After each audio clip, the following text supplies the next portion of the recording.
Baie keer voel dit vir ons asof ons teen 'n vaste muur vasloop, asof God deure gesluit het, asof God van ons vergeet het.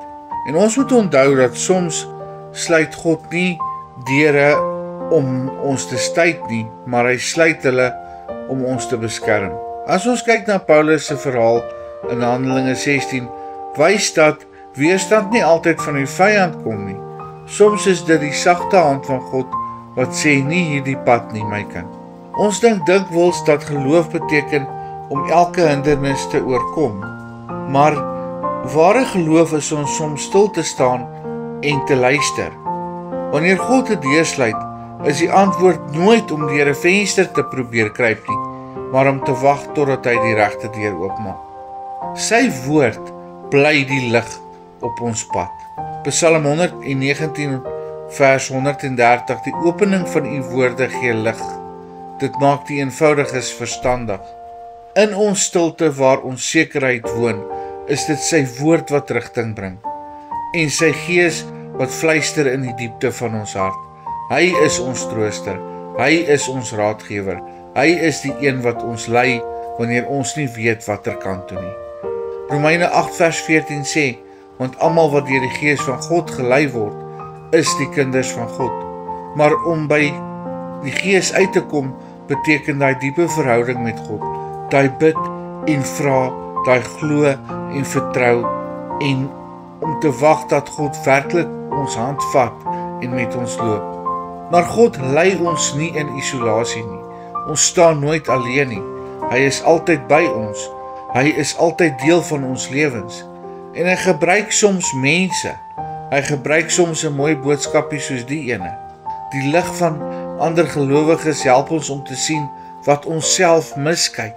Soms kom sy leiding deur 'n vriend se raad, deur 'n stil gebed of 'n woord van wysheid wat ons net doeteenvoudig nie wou hoor en nie wou aanvaar nie. En partykeer kom dit deur 'n mooi boodskapie wat iemand vir ons stuur. Dis in hierdie heilige saamwees dat ons leer om sy stem te onderskei en te vertrou dat sy tyd altyd volmaak is. En wanneer jy voel jy wil opgee, onthou die belofte van 2 Tessalonisense 3 vers 5. Mag die Here julle harte rig tot die liefde van God en tot die lydsaamheid in Christus Jesus. Lydsaamheid hier is weer die woord hypomonai, standvastige volharding. Hou aan, die God wat jou lei, laat jou nie alleen in die wagtydperk nie. Hy rig jou hart op hom.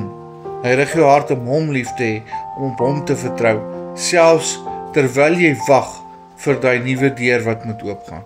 God sluit nie deure om jou te straf, maar om jou te stuur na die plek waar sy seën vir jou wag. En God los jou nooit nie, al voel jy soms God het jou vergeet. Bly naby aan sy woord, hardloop nader na hom, gaan praat met hom, gaan doen Filippense 4 vers 5 tot 7. Gaan gee jou bekommernisse vir hom. En dan wag jy dat daai vrede van sy gees kom en dan luister jy na daai gees. En dan wandel jy saam met daai gees. Want dis daar waar hy jou wil rig met vrede, met sekerheid en met liefde. Hemelse Vader, ons sê vir U dankie dat U woord die waarheid is. Ons sê vir U dankie dat U woord vir ons vertroosting bring. Vader, en ons wil vanmôre bid dat U ons harte en ons ore sal oopmaak, sodat ons op U sal bly vertrou en sal hoor as U praat. Vader, kom, maak ons lewens volmaak. Kom rig ons, Here, want sonder U kan ons niks doen nie. Ons eer en verheerlik en prys U naam. Amen.